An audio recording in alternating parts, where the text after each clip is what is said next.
जय गुरुदेव. जय श्रीराम. रोजच्या प्रमाणे गुरु प्रार्थना करून आपण हे सत्र सुरू करूया.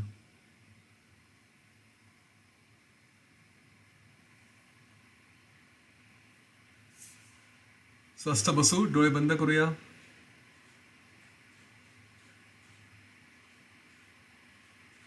प्रार्थना म्हणण्यासाठी एक खोल दीर्घ श्वास घेऊ. गुरुर्ब्रह्मा गुरुर्विष्णू गुरुर्देवो महेश्वरः गुरुः साक्षात् परं ब्रह्म तस्मै श्री गुरवे नमः. तस्मै श्री श्री गुरवे नमः.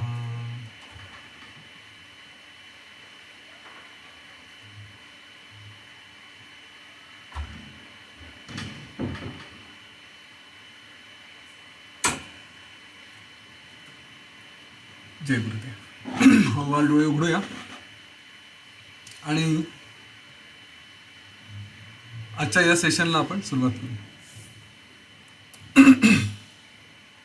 आपण काल हे सत्र संपवता सगळ्यात जो महत्त्वाचा प्रश्न प्रभू श्रीरामांनी विचारला होता आणि त्याला उत्तर देताना वसिष्ठ ऋषी म्हणत होते की पौरुष प्रयत्न म्हणजे प्रयत्न काय करायचे, जे पुरुष ज्यांनी करायचं आहे, आपल्याला जे काही साध्य करायचं आहे त्यासाठी प्रयत्न म्हणजे नेमके काय करायचे, कुठले प्रयत्न करायचे, त्याच्याबद्दल वसिष्ठ ऋषी मार्गदर्शन करतात. आपण आतापर्यंत जेवढं हे काही 7 दिवस याच्यामध्ये मूळ वैराग्य प्रकरण आणि आता आपण मुमुक्ष व्यवहार प्रकरणामध्ये आहोत. प्रभू श्रीरामांचा प्रश्न म्हणजे थोडक्यात जे कोणी नवीन जॉईन झाले असतील त्यांच्यासाठी, प्रभू श्रीरामांना आलेलं वैराग्य हे वैराग्य एकाच कारणातून की जन्म आणि मृत्यू, जसा जन्म झाला त्याच्यासोबत मृत्यू हा फिक्स आहे, केव्हा तरी होणारच आहे. ह्या दोघांच्या दरम्यान माणूस जे काही करतो त्याच्या मागे कुठेतरी आनंद याची अपेक्षा असते, मुक्तीची अपेक्षा असते, किंवा काहीतरी करायचं आहे, पण जे काही करायचं आहे त्याच्यात आनंद मिळाला पाहिजे. कुठली व्यक्ती मला दुःख व्हावं म्हणून कुठलंही कार्य करत नाही, अगदी ते कितीही टोकाचं कितीही कठीण असू द्या. म्हणजे लोक अगदी संपूर्ण आयुष्य कुठल्या तरी कार्यासाठी वाहून देतात, तर त्याच्या मागे त्यांना आनंदाचीच अपेक्षा असते. अगदी जे मुक्त होतात, जे जीवनमुक्त आहे त्यांची गोष्ट वेगळी, परंतु तिथे पोहोचेपर्यंत जे आयुष्यभर झटत राहतात, अगदी आपल्यासारखे लोकसुद्धा, ज्यांना आपण मुमुक्ष म्हणू स्वतःला, की आपल्याला मोक्षाची अपेक्षा आहे, आपल्यासारखे लोकसुद्धा जे काही करतोय, आज आपण योग वसिष्ठ ऐकतोय किंवा मी सांगतो आहे, तर त्याच्यातही कुठेतरी आनंद मिळावा ही एक स्वाभाविक अपेक्षा आतमध्ये असते. आणि ह्याच्यावरतीच बरोबर बोट ठेवून प्रभू श्रीराम म्हणतात की या सगळ्या प्रकरणामध्ये आनंद मिळेलच याची गॅरंटी नाही आहे. मग माणसाने जीवन का जगावं? बरं, गॅरंटी नाही तर नाही. दुसरी गोष्ट, एकदा केलं दुसऱ्यांदा केलं तरी आनंद मिळेल असं नाही, पुढे कधीतरी मिळेल अशी आशा ठेवावी. तर आयुष्य हे अगदी त्या काळावरती अवलंबून आहे, काळ केव्हाही झडप घालून घेऊन जाईल. मग असं असताना कुठलंही कार्य माणसाने का करावं, त्याच्यामागे काय आनंदाची काय जी अपेक्षा आहे ती तर पूर्ण गॅरंटी नाही आहे. आणि म्हणून वसिष्ठ ऋषींना त्यांनी हा प्रश्न विचारला की मला तर काही जीवन जगण्यात इंटरेस्ट दिसत नाही, कारण या सगळ्या गोष्टींमध्ये काही कुठे आनंद मिळेल याची गॅरंटी नाही आहे. मग असं जर असेल तर मला सांगा की मी जीवन का जगावं, मी सगळं जीवन आत्ताच का सोडून देऊ नये, कारण पुढे जाऊनही मला काही मिळणार नाही. या प्रश्नावरती त्यांचं वसिष्ठ ऋषी उत्तर देता देता इथपर्यंत आले आहेत. त्यांनी सांगितलं की जे काही प्राप्त करायचं असेल ते सगळ्यांसाठी प्रयत्न लागतात.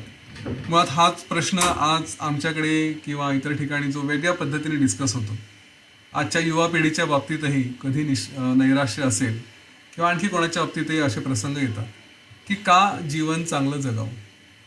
ह्या प्रश्नाचं कधी उत्तरही विचार करण्यासारखं आहे. तुम्ही जरूर विचार करा, बघा काय उत्तरं मिळतात. एखादा सैनिक देशासाठी लढतोय, तो तिथे -40 डिग्रीजमध्ये, उणे 30-40 जे काही असेल टेम्परेचर, जिथे सगळं म्हणजे अगदी आतलं सुद्धा गोठून टाकेल, संपूर्ण नखातून रक्त येईपर्यंत, पाय काळे पडेपर्यंत हे लोक तिथे काम करतात, त्या बर्फामध्ये राहतात, देशाचं रक्षण करतात. तर काय कारण असेल त्या सैनिकाला तिथे जाण्याचं? किंवा आता शत्रू समोर आहे, लढाई सुरू आहे आणि त्यावेळेस असा एक संधी असते की चल स्वतःला वाचवू, किंवा आपल्या शेजारी आणखी बाकी सैनिक आहे. आपण मला वाटतं मनोज पांडे, कॅप्टन मनोज पांडे यांची ती गोष्ट ऐकली असेल की एका बॅचलरला एका परिवार असलेल्या माणसाला त्यांनी वाचवलं, स्वतःचा जीव तिथे समोर धोक्यात घातला कारगिलच्या युद्धामध्ये. तर असं काय असेल की जिथे मृत्यूसुद्धा दिसतोय पण तरी पराक्रम करावा असं वाटलं? ह्या प्रश्नांची उत्तरं हे का जगावं? तर प्रभू श्रीरामांना जे उत्तर मिळालं ते वसिष्ठांनी दिलं ती गोष्ट वेगळी आहे, पण आपल्यासारख्यांना इमिजिएटली जर उत्तर हवं असेल तर जे थोर लोक ज्या पद्धतीने वागतात, ज्यांना आपण आदर्श मानतो, ते का करतात, एवढं जरी उत्तर आपल्याला ताबडतोब कळलं तरी आपण पुढे करू शकतो. मग ते ही जी कोणी आयुष्य आपलं पणाला लावतात, अनेक लोक चांगल्या सुखसोयी सोडून इथे येतात, आपले वेगवेगळे सायंटिस्ट असतील जे बाहेरच्या देशात काम करत असतील, नंतर इकडे परत आले, सगळं सोडून दिलं, असे लोक असतील. अनेक संत आहेत, गुरुवर्य आहेत, ज्यांनी आपलं पूर्ण जीवन त्यागलं. हे असे लोक यांनी का केलं ह्या प्रश्नाचं उत्तर आपल्याला शोधावं लागेल आणि ते संपूर्ण उत्तर योग वासिष्ठमध्ये मिळेल. पण जेव्हा मिळेल तेव्हा मिळेल, तोपर्यंत निदान आपण स्वतःला तयार तर करू शकतो की हे वागले आहेत ना. आपली बुद्धी तेवढी नाही आहे की हे सगळं ॲनालिसिस करू, काय असेल काय नाही हे करण्यापेक्षा हे झालेले आहेत. प्रभू श्रीराम, श्रीकृष्ण हे सगळे आदर्श आहेत, हे संत आदर्श आहेत, शंकराचार्य आदर्श आहेत. मग असे असतील तर सरळ सरळ त्यांनी केलं म्हणून आपणही करावं. श्रेष्ठ कार्य करायला कशाची ना आहे? जेव्हा आळस येत असेल तेव्हा फक्त हा एकच विचार तिथे आला पाहिजे. आणि त्यालाच वसिष्ठ ऋषी म्हणतायत की हे जे प्रयत्न करायचे आहेत, ह्या प्रयत्नांमध्ये जेव्हा जो मार्ग असतो त्या प्रयत्नांमध्ये आपण म्हणजे त्या प्रयत्नांच्या मागे जे जे काही आपण अभ्यास करतो त्याच्यातून जे मिळतं ते म्हणजे विवेक. हा विवेक जर आपला जागृत झाला, काल आपण विवेकवरती थांबलो होतो. विवेक म्हणजेच काय की मला योग्य काय आणि अयोग्य काय हे कळलं पाहिजे. तर माझ्या दृष्टीने तर फार सोपं आहे. योग्य अयोग्यामध्ये मी काल जसं म्हटलं की केवळ माझे गुरु काय करतील हे जर मला कळलं तर त्याबरोबर माझं काम संपलं. त्याच्यानंतर मला बाकी गोष्टी करण्याची गरज नाही. ठीक आहे, एखादा प्रसंग आला, आता हेच जसं सैनिकाचं म्हटलं, तर त्या सैनिकाला माहिती आहे की इथे जर कोणी सत्पुरुष असतं तर काय केलं असतं, तर त्यांनी आपलं प्राण दिलाच असतं, त्यांनी लढलं असतं. हे जेव्हा माहिती आहे आपल्याला तर ते करतील तर मी पण करावं. इतका सोपा विवेक आहे. अनेकांना विवेक हा कन्फ्युजिंग वाटतो. त्यांना असं वाटतं की काही कन्फ्लिक्टिंग सिच्युएशन्स असतात, त्यावेळेस निर्णय घेणं कठीण आहे. पण वस्तुतः तसं नाही. आणि जेव्हा हे आत्मज्ञान, वसिष्ठ ऋषी सांगतात, हे आत्मज्ञान जेव्हा प्राप्त करायला जातो, या विवेकाच्या माध्यमातूनच ते आत्मज्ञान प्राप्त होतं. कारण आणि बाय द वे आत्मज्ञान या पॉईंटवरती येतो, परंतु विवेक जागृत झाल्याबरोबर आयुष्यामध्ये काय करावं आणि काय नाही हे निर्णय इतके सोपे व्हायला लागतात की आज मला योग वासिष्ठाचं सत्र अटेंड करायचं आहे आणि त्याच्या अगेन्स्ट कुठेतरी IPLची मॅच चालली असेल किंवा कबड्डीची मॅच चालली असेल किंवा आणखी काही चाललं असेल, तर हा निर्णय घेताना जर माझी बुद्धी की जाऊ द्या मी योग वासिष्ठ नंतर अटेंड करेल किंवा नंतर वाचेल किंवा काही करेल आणि त्याच्या अगेन्स्ट मी दुसरं काहीतरी करमणूक करून घेईल, अशी जर माझी बुद्धी होणार असेल तर विवेक अजून जागृत झालेला नाही. आणि म्हणून मी तुम्हाला सगळ्यांना एक छोटीशी कृती करायला सांगणार आहे. आत्ता सगळे इथे बसलेले आहात आणि या क्षणी तुम्ही तुमचे जे काही प्रायोरिटीज असतील त्या सगळ्या प्रायोरिटीज, आपल्या जीवनातले जे काही महत्त्वाचे कार्य असतील ते सगळे बाजूला ठेवून किंवा ते करता करता मॅनेज करून पण एक तळमळ ठेवून प्रामाणिकपणे इथे येऊन बसले हे सत्र अटेंड करायला. कारण योग वासिष्ठाला जे आत्मज्ञान देतं त्याला तुम्ही प्रायोरिटी दिली आहे, त्याला प्राधान्य दिलं आहे. याचा अर्थ तुमचा विवेक जागरूक आहे. आणि हा विवेक जागरूक असल्यामुळे आपला हात असा वरती न्या, पाठीमागे न्या आणि स्वतःचीच पाठ थपथपून घ्या. आजूबाजूला बघण्याची गरज नाही. कोणी बघत असेल तरी त्याचा चिंता करायची गरज नाही. आपण स्वतःला शाबासकी जरूर द्या. कारण एक गोष्ट पक्की, या जीवनामध्ये म्हणजे पहिल्यांदा तर मनुष्य जीवन मिळणं, त्याच्यानंतर मनुष्य जीवन मिळाल्यावरती गुरु मिळणं आणि गुरु असताना त्यांनी दिलेली आज्ञा ती पालन करून त्याप्रमाणे विवेक जागरूक करणं आणि हे असं ज्ञान याच्यासाठी प्रयत्न करणं, ही काही प्रत्येकाची गोष्ट नाही. 700-750 करोड लोक या पृथ्वीवरती आहेत. किती लोकांपर्यंत ज्ञान पोहोचतं आहे? फार कमी. त्याच्यामुळे आपण सगळे श्रेष्ठ जीव आहोत या बाबतीत स्वतःला ॲश्युअर करा. कधी जर कुठली भीती वाटली एखाद्या दुसऱ्या गोष्टीची तर सांगा की आम्ही सामान्य जीव नाही आहोत, विशेष आहोत. स्वतःच्या पाठीवर आपण आत्ताच थोपटलं आहे, काहीतरी आहे म्हणून इथपर्यंत पोहोचलो आहोत. त्यामुळे तो विश्वास आपल्या जीवनात कायम ठेवा. इथे वसिष्ठ ऋषी सांगतायत की हा जेव्हा विवेक जागृत होतो तर त्याच्याबरोबर मग हे आत्मज्ञानाबरोबर सगळ्या चांगल्या चांगल्या गोष्टी यायला लागतात. ते म्हणतात की सगळ्यात महत्त्वाची गोष्ट म्हणजे आपल्या मनातून राग, द्वेष, तामसीपणा म्हणजे हे जे षडरिपू आहेत काम, क्रोध, लोभ, मद, मोह, मत्सर यापासून आपल्याला दूर जाता येणं ही या विवेकाच्या उदयाबरोबर, विवेक आला त्याच्याबरोबर ज्ञान आलं त्याच्याबरोबर ह्या सगळ्या गोष्टी व्हायला लागतात. तर म्हणजे याचं नेमकं स्वरूप काय आहे? पौरुष प्रयत्न म्हणतो म्हणजे नेमकं काय, कसं करायचं, हे कसं साधायचं? तर याच्यात जो सुंदर उपाय दिलेला आहे की, आणि याच्यावरती पुन्हा आपण नंतर बोलू, तो उपाय म्हणजे त्यांनी म्हटलं की एक सत्पुरुष शोधा. आणि सत्पुरुष, सद्गुरू हे कसे शोधायचे? तर त्यांची ही तुम्हाला काही परीक्षा घ्यायची गरज आहे अशातला प्रकार नाही. पण आपल्या आजूबाजूचे 4 चांगले लोक हे कोणाकडे जात आहेत ह्याच्याकडे थोडं लक्ष ठेवावं. असं लक्षात आलं की हे चांगल्या एका गुरुकडे जात आहेत, तर जाऊन बघावं. परीक्षा घ्यायला हरकत नाही. चला जाऊन बघूया तर खरी कसे गुरु आहेत, काय आहेत, दाढी वाढवलेली आहे, टक्कल केलं आहे, काय असेल त्यांचं जे काही स्वरूप असेल, शारीरिक असेल, मानसिक असेल, ते जे काही ज्ञान देत असतील आपल्याला पटतं नाही पटत, पण निदान एक पाऊल पुढे टाकावं, त्या दृष्टीने प्रयोग करावा. आणि ते पुढे गेल्यानंतर हळूहळू हळूहळू लक्षात येईल की अरे अच्छा, यांनी आपल्याला हे गुरु, हे सद्गुरू आहेत यांच्यासोबत राहिलं तर आपल्याला ज्ञान मिळू शकेल. हा प्रयत्न मात्र करणं आवश्यक आहे. आणि ह्याच्यासोबत आपली उपजीविका, आपलं जीवनही हे पुढे न्यायचं आहे. त्याच्यामध्ये मनात निराशा आणून सगळं काही सोडून बसलं आहे, जाऊ द्या कोण शोधेल गुरु आणि काय आहे, असं नाही. प्रयत्न करणं हे इथूनच सुरुवात होतं. म्हणजे तुम्हाला गुरुसुद्धा शोधण्यासाठी प्रयत्न करावा लागतो. काही काही लोक हे भाग्यवान असतात. भाग्यवान म्हणजे काय, कालच बोललो आपण की तुमचे पूर्वकर्म चांगले असतात, गुरु स्वतःहूनच तुमच्यापर्यंत पोहोचतात, तुम्हाला मार्ग दाखवायला सुरुवात करतात. आणि हे जे काही असे आपल्याला सत्पुरुष दिसले, त्यांच्यासोबत जाऊन त्यांच्या संगतीने मग साधू म्हणून कोणाला मानतात ते पकडावं, त्यांच्या मागे आपण जावं. आणि त्यांनी जे काही ज्ञान दिलेलं आहे त्या ज्ञानाचा उपयोग करून, त्याला सत्शास्त्र म्हणतात, त्या सत्शास्त्राचा उपयोग करून स्वतःला पुढे पुढे घेऊन जावं. हे जे कोणी आध्यात्मिक मार्गावरचे लोक असतात, एकदा यांच्यासोबत राहिलो की हे काय करतात, हे आपल्या जीवनामध्ये जेव्हा जेव्हा कुठे कोणाला भेटतात त्यावेळेस ते कायम त्याच विषयाची चर्चा करतात.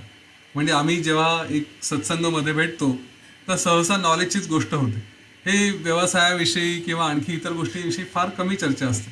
मुख्य फोकस काय, ज्ञान कसं काय चाललंय, सेवा चालली आहे का, साधना होते आहे का, हा कोर्स केला का, तो कोर्स केला का, ह्या प्रकारची चर्चा तिथे होत असते. आता एक लक्षात घ्या, मी मागेही जसं सांगितलं आहे की आत्मज्ञान हे जसं ह्या जीवनाला मुक्ती असा आपण एक विषय धरला, तसंच आत्मज्ञानाला त्याच्या इक्विव्हॅलंट, त्याच्या बरोबरीने तुमच्या आयुष्याचे जे काही गोल असतील, विद्यार्थी असाल, UPSC असेल, IIT असेल, किंवा बिझनेसमॅन असाल, तुम्हाला तुमचं पुढचं काही अचीव करायचं असेल, आणि आज एक गोल मी सुद्धा तुमच्यासमोर मांडणार आहे, तोही चांगला गोल राहील. ज्यांना ज्यांना मदत करायची असेल त्या गोलला तुम्ही येऊ शकता, ते उद्दिष्ट साध्य करायला मदत करू शकता. तर हे जे काही उद्दिष्ट असतात वेगवेगळे, ते सुद्धा त्याला आत्मज्ञान म्हणून समजायचं आणि त्या मार्गावर जायचं. कारण आपल्यालाही त्या उद्दिष्टाशी योग साधायचा असतो, ते उद्दिष्ट पूर्ण करायचं असतं. तर हे उद्दिष्ट पूर्ण करताना काय होतं, त्याच प्रकारचे लोक, कुठले लोक आज IITला जायचं असेल तर कुठले लोक IITच्या क्लासेसला जातात, कुठले लोक अभ्यास करतायत, कशा प्रकारे अभ्यास करतायत, एक्झॅक्टली ते बघितलं की त्यांच्यासोबत राहायचं. मग हे लोक काय करतात, हे लोकसुद्धा जेव्हा एक दुसऱ्यांना भेटतात तर जसं जीवनमुक्तीच्या मार्गावरचे असलेले लोक फक्त अध्यात्माचा अभ्यास करतात, त्याची चर्चा करतात, तसंच IITच्या मार्गावरचे लोक एक दुसऱ्याशी येऊन IITबद्दल अभ्यास बोलतील, त्याच्याबद्दल चर्चा करतील. असे लोक जेव्हा आपल्याला येतात की आपल्या उद्दिष्टाकडे घेऊन जाणारे आपल्यासोबत आहेत, ते कुठलेही उद्दिष्ट असू द्या, तेव्हाच तुमची प्रगती व्हायला लागते. हळूहळू हळूहळू ते एक दुसऱ्यासोबत घेऊन जातात, आपलं पुढे प्रगती होते. याच्यामध्ये हे ब्रह्मपद, हे आत्मपद प्राप्त करून घेण्यासाठी वसिष्ठ ऋषींनी सांगितलं की ह्या मार्गाने गेलं, दीर्घकाळ प्रयत्न केलं तर हे साध्य आहे. मुळात जे अज्ञान आहे, ते अज्ञान म्हणजे काय, तर त्यांनी म्हटलं आहे की इथे हे सगळं जे जग बघतो, या जगाला सत्य मानणं हे खरं आहे. हां, आणि वास्तविक पाहता याला आपण स्वप्न समजायला हवं. जे थोडंफार वाचलं आहे त्यांनी ते स्वप्न समजतात, ॲटलिस्ट शब्दांनी तरी समजतात. प्रत्यक्ष आतून समजतात की हा भाग वेगळा, पण त्यांना माहिती आहे की हे जग स्वप्न आहे म्हणून.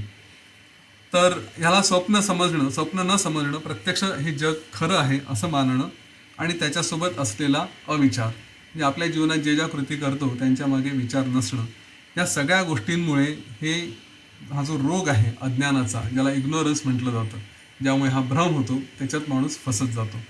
आणि त्याच्यातून बाहेर पडण्यासाठी वसिष्ठ ऋषी सांगतायत की इथून केवळ आत्मज्ञान हेच एक त्याचा इलाज आहे. ते आत्मज्ञान कसं प्राप्त करायचं ते मी तुला सांगतोय. आत्मज्ञान काय आहे ते मी तुला सांगतो आहे. तर हे प्रभू श्रीराम वसिष्ठ ऋषी म्हणतात की मी जे सांगतोय ते अतिशय प्रामाणिकपणे मन लावून शांत चित्ताने ऐकायचं. हे ऐकण्याची पद्धत जी आहे, जसं आता एवढी सभा भरलेली आहे, या सभेमध्ये तू बसलाय, बाकीचे लोक बसले आहेत, त्यांच्यासोबत बसून एकत्र ऐकणं हीच त्याची एक व्यवस्थित पद्धत आहे. पण हे करता करता कधी कंटाळा आला, आपल्यातल्या काही लोकांना येऊ शकतो.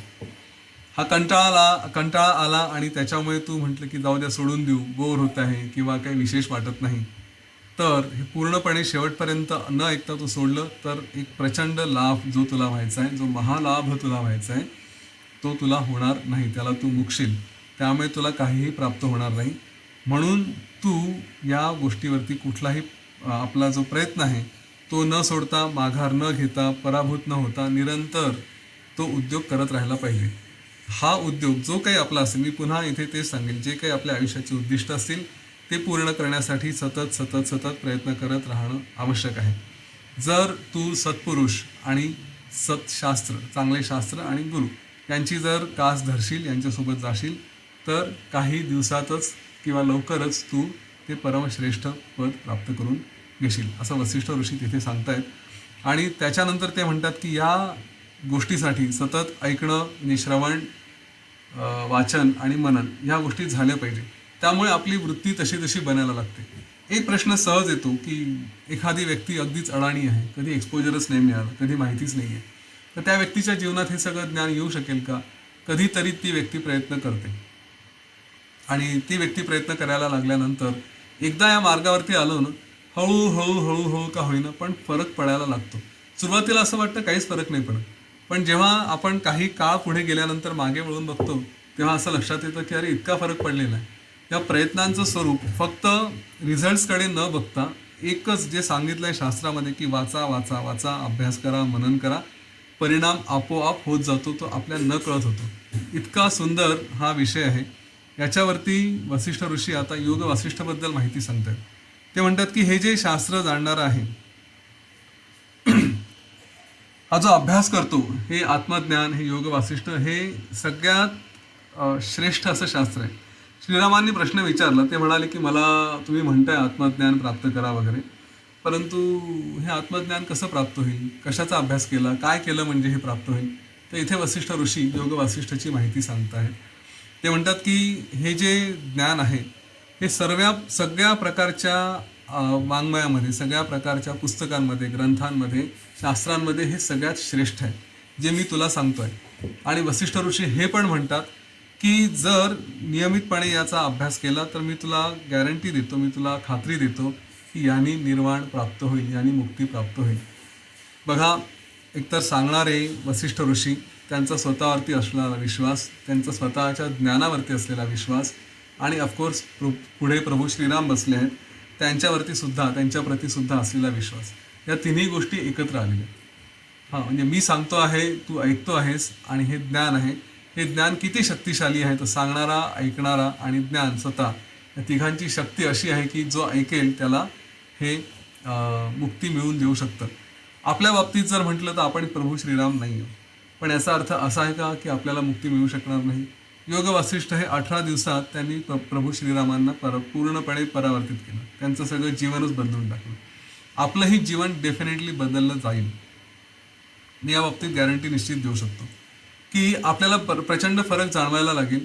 मात्र असं आहे की हे सातत्याने केलं आणि याच्यावरती अभ्यास आणि मनन करणं हे आवश्यक आहे. अनेक लोकांच्या बाबतीत मनन हे होत नाही, फक्त ऐकलं आणि पुन्हा दुसऱ्या दिवशी 8 वाजता आले असं होतं. तर याच्यावर चिंतन झालं पाहिजे, आपण काय ऐकलं, काय त्याच्यावरती करायला सांगितलं आहे, हा विषय निश्चित व्हायला हवा. त्यामुळे इथे प्रभू श्रीरामांना वसिष्ठ ऋषी सांगतात की हा जो ग्रंथ आहे हा सर्व शास्त्रांमध्ये, सगळ्या ग्रंथांमध्ये सगळ्यात श्रेष्ठ आहे. आणि ह्याच्यातून जो काही बोध मिळतो त्यांनी सगळ्या प्रकारचे रोग म्हणजे आपले जे भावना आहेत, आपले जे इमोशन्स, ज्या प्रकारे आपण विचार करतो, ते सगळे रोग एक प्रकारे दूर होतात आणि स्वतःला किंवा हा जगतभ्रम हा सुद्धा एक रोग आहे, हा रोग दूर होतो आणि आपल्याला आत्मज्ञान प्राप्त होतं. ते म्हणतात की हे शास्त्राचा अभ्यास करताना शुभ वासना कायम ठेव आणि आपण जे काही करू त्याला आपली नियती, आपलं दैव, जे काही दैव असेल, काल आपण दैवापर्यंत बोललो, आणि नियती की जी तिचे रूल्स आहेत ते सगळे फेवरेबल आहेत. नियतीने सांगितलं की अमुक अमुक करेल आणि पुढच्या अनेक गोष्टींमध्ये आपण बघितलं आहे की जे या नियमांप्रमाणे जातात, हे करतात, त्यांना अमुक गोष्टी फेवरेबल असतात. त्या याप्रमाणेच त्यांचं वागणं झालं पाहिजे आणि त्यांना त्यांच्या जीवनात अशा अशा गोष्टी घडाव्या. आपण जर या मार्गावरती आलो आणि म्हणून मी मगाशी पण सांगितलं की इथे पोहोचलो आहे इथपर्यंत, तर याचा अर्थ काहीतरी विशेष केला आहे. त्यामुळे आपल्या आयुष्यात फेवरेबल गोष्टीच होतील. कधी चिंता ठेवायची गरज नाही, भय ठेवायची गरज नाही, सकारात्मक गोष्टीच होतील, यावरती विश्वास ठेवावा. तर स्वाभाविकपणे प्रश्न आला की हे जे ज्ञान आहे हे वसिष्ठ ऋषींना तरी कुठून प्राप्त झालं. तर याच्यावरती वसिष्ठ ऋषी एक छोटीशी गोष्ट सांगतात स्वतःच्या जन्माची. मुळात इथे त्यांनी हेही सांगितलं की ब्रह्मदेवाची उत्पत्ती कशी झाली. अर्थात हा विषय वारंवार पुढे चर्चेला येणार आहे आणि तो काही आपल्या कोअर सब्जेक्टशी, आपल्याला जे धरून जायचं आहे त्याच्याशी संबंधित नाही. ब्रह्मदेवाचा जन्म हा एक माहितीचा विषय असू शकतो, पण त्याच्या पुढे थोडंसं जे आपल्याला ॲक्च्युली उपयोगात आणायचं आहे त्याबद्दल वसिष्ठ ऋषी सांगतात. ते म्हणतात की ब्रह्मदेवानी सृष्टी निर्माण केली आणि त्यांनी बघितलं लोकांचे बरेच हाल असतात. मग त्यांच्यासाठी त्यांनी वेद निर्माण केले, शास्त्रे निर्माण केली, लोकांना तप, दान, यज्ञ, तीर्थयात्रा वगैरे या सगळ्या गोष्टी सांगितल्या. आणि या सगळ्या गोष्टी केल्यानंतरही त्यांच्या लक्षात आलं ब्रह्मदेवाच्या की यांनी लोकांना खरं आतलं सुख जे आहे, जी मुक्ती आहे, ती मिळणार नाही. लोक हे तप वगैरे सगळं करतील, त्यांनी थोडं तात्पुरतं समाधान मिळेल, आनंद मिळेल, त्यांना काही सिद्धी प्राप्त होतील, काही यश वगैरे मिळेल, परंतु अल्टिमेट प्लेजर, जे एकदम शेवटचं सुख आहे की ज्याला निर्वाण म्हणता येईल, असं काही त्यांना मिळणार नाही. कारण ह्या सगळ्या गोष्टी कंटिन्युअसली करत राहाव्या लागतील. तप केलं काही काळ, ते पुण्याचा कोटा जमा झाला नाही का, एक बँकमध्ये काहीतरी पैसे जमा झाले, ते संपले की पुन्हा दुसऱ्यांदा तप करा, दुसऱ्यांदा दान करा, ह्या गोष्टी कंटिन्युअसली चालू राहणार आहेत. असं काय आहे की जे एकदा केलं की फिनिश, संपलं, पुन्हा काही करायची गरज नाही. ते जे निर्वाण सुख आहे ते या लोकांना असंच मिळणार नाही आणि त्याच्यासाठी काहीतरी करावं लागेल. मग त्यांच्या लक्षात आलं की हे मी स्वतः काही लोकांपर्यंत देऊ शकत नाही. तर त्यांनी वसिष्ठ ऋषींची निर्मिती केली. वसिष्ठ ऋषींना एक बालक म्हणून निर्माण केल्यानंतर त्यांना नॅचरली ब्रह्मदेवाची निर्मिती, वसिष्ठ ऋषी स्वतः हे संपूर्णपणे ज्ञानी, सगळं काही त्यांच्याजवळ होतं. परंतु ब्रह्मदेवानी काय केलं, त्यावेळेस त्यांना एक शाप दिला की हे बालका, तू आता पूर्णपणे अज्ञानी होशील. आणि अज्ञानी झाल्याबरोबर वसिष्ठ ऋषी हे सगळं ज्ञान विसरून ते अतिशय चिंताग्रस्त, अतिशय दुःखी, तीच अवस्था जी अनेकांची असते की मी आता आयुष्यात काय करू, आता मला कसं जगायचं, आता ह्या समस्या आल्या, यांच्यातून कसं पुढे जायचं, ह्याचं काय होईल, त्याचं काय होईल, ह्या प्रकारच्या सगळ्या समस्यांमध्ये ते वसिष्ठ ऋषी, बालक वसिष्ठ ऋषी अडकले. आणि मग ते आपल्या पित्याकडे आले आणि ब्रह्मदेवानी त्यांना म्हटलं की तुला ह्या गोष्टीचा अनुभव व्हावा म्हणून तुझी ही अवस्था झालेली आहे. आता मी तुला जे शास्त्र सांगेल ते नीट ऐक आणि हे भारतवर्षामध्ये, जम्बूद्वीपामध्ये भारतवर्ष आहे, तिथे जाऊन तिथल्या लोकांना तू दे. आपण भाग्यशाली आहोत, भारतात जन्माला आलो आहोत, कारण ह्या शास्त्राचा उगम, ह्याचा प्रसार हा इथेच झालेला आहे आणि इथून आता बाहेरच्या इतर ठिकाणी होतो. पण असं या पुस्तकात म्हटलं आहे की त्यांना या भारतवर्षाची पण चिंता होती, म्हणून भारतवर्षासाठी हे सगळं ज्ञान ब्रह्मदेवानी इथे पाठवलं. मग वसिष्ठ ऋषींना ते सगळं मार्गदर्शन, सगळं ज्ञान ब्रह्मदेवानी दिलं. त्यानंतर वसिष्ठ ऋषींनी हे ज्ञान इकडे सगळीकडे पोहोचवायला सुरुवात केली. अनेक लोकांपर्यंत दिलं, नंतर राजांपर्यंत दिलं, राजांनंतर मग ते सामान्य माणसांपर्यंत हळूहळू ते पोहोचायला लागलं. एकटे वसिष्ठ ऋषी सफिशियंट नव्हते कदाचित, म्हणून मग बाकी ऋषी मुनी ही सगळी परंपरा इथे पृथ्वीवरती निर्माण झाली. ब्रह्मदेवानी ती परंपरा पण निर्माण केली आणि अनेक संत ह्या ज्ञानाचा प्रसार करायला लागले. वसिष्ठ ऋषी म्हणतायत की हे श्रीराम, आता तू इथे राजकुमार, अयोध्येचा राजकुमार म्हणून आहे आणि तू हे सगळं ज्ञान इथे ऐकायला आला आहे, तर हे सगळं ज्ञान मी तुला देईन. माझं अस्तित्वच हे जोपर्यंत पृथ्वीवरती प्राणी मात्र आहेत तोपर्यंत त्यांना दान, हे ज्ञान देत राहणं ह्यासाठीच आहे. त्याच्यामुळे मी सातत्याने हे ज्ञानदान करत राहील. आज तू आहे, उद्या कदाचित आणखी कोणालाही करावं लागेल. तर ते म्हणतात की तुला जे वैराग्य आलेलं आहे हे खरंच सात्विक वैराग्य आहे. ते बघून कुठल्याही व्यक्तीला आणि कुठल्याही सत्पुरुषाला सुद्धा आश्चर्य वाटावं इतकं चांगलं तुझं वैराग्य आहे. अनेकदा लोक त्यांची बुद्धी फिरून जाईल, मन फिरेल अशा प्रकारच्या संकटामध्ये अडकतात. परंतु तुझ्यासारखे लोक की जे खरं म्हणजे तू दाखवताय अज्ञान, परंतु ते सुद्धा अजिबात क्षुब्ध होत नाही, अजिबात हालत नाही. कुठल्याही परिस्थितीत त्यांची बुद्धी स्थिर राहते आणि कितीही संकट आले तरी त्या स्थितीमध्ये ते स्वतःला सावरून घेऊ शकतात. या ठिकाणी हा सगळं आता योग वासिष्ठ जे पुढे जाणार आहे त्याचं फाउंडेशन हे सुरू झालं आहे की योग वासिष्ठ कसं ऐकायचं, कसं वाचायचं, त्याच्यात कुठले प्रश्न विचारायचे, वक्ता कसा, श्रोता कसा, हे सगळं त्या योग वासिष्ठमध्ये वसिष्ठ ऋषींनी सांगितलेलं आहे. तर त्यांनी म्हटलं की जेव्हा हे सगळं मी तुला सांगणार आहे तर त्याच्यामध्ये अनेक दृष्टांत येतील, अनेक गोष्टी सांगितल्या जातील.